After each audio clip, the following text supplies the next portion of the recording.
Marhaban bikoum, bienvenue dans cette toute nouvelle vidéo de l'Institut Hayabina. Maintenant, on va parler de la lettre T. La lettre T, soit elle va s'écrire avec une boucle, ou elle va s'écrire de manière ouverte. Vous êtes-vous déjà posé la question, pourquoi? Le T, qui va s'écrire comme une boucle, indique généralement que le mot est féminin. On appelle ça le T marbouta. Marbouta en arabe, ça veut dire lié, fermé, noué. Et le mot marbouta, d'ailleurs en français, va dériver et donner le mot marabout. Pourquoi? Tout simplement parce que pour faire des sorts, le marabout doit faire des nœuds et souffler sur les nœuds.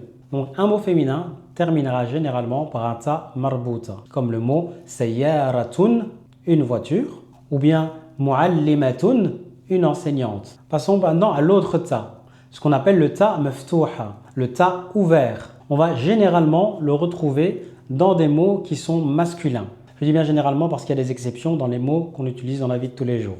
Alors, le ta maftouha indique que le mot est masculin, comme je le disais. Maintenant, comment savoir, lorsque je dois écrire, que je vais utiliser l'un ou l'autre, le ta marbouta ou le ta maftouha? Petit truc, un des moyens pour savoir que le mot va terminer par un ta maftouha, c'est que le mot va avoir 3 lettres et la lettre du milieu va avoir une soukoun, comme dans le mot baytoun.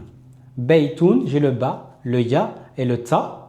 La lettre du milieu va elle avoir une soukoun, donc on va écrire baytoun avec un ta ouvert, un ta maftouha. Petit point supplémentaire au niveau de la prononciation. Un ta maftouha va toujours se prononcer, alors qu'un ta marbouta ne va pas toujours se prononcer. Je m'explique. Lorsqu'on va s'arrêter sur un mot qui finit par un ta marbouta, que ce soit parce qu'on soit en fin de phrase ou bien parce qu'on veut reprendre son souffle, à ce moment-là, le ta marbouta va se transformer en ha sakin. On dira par exemple sayyara. Par contre, si je continue ma phrase, alors là, je vais faire la liaison avec le mot suivant et je vais bien du coup prononcer le ta marbouta. Si je dis par exemple la voiture est jolie, as-sayyaratu jamilatun. Donc j'ai bien prononcé le ta marbouta. Lorsque je vais dire par exemple hadihi sayyaratun jamilah.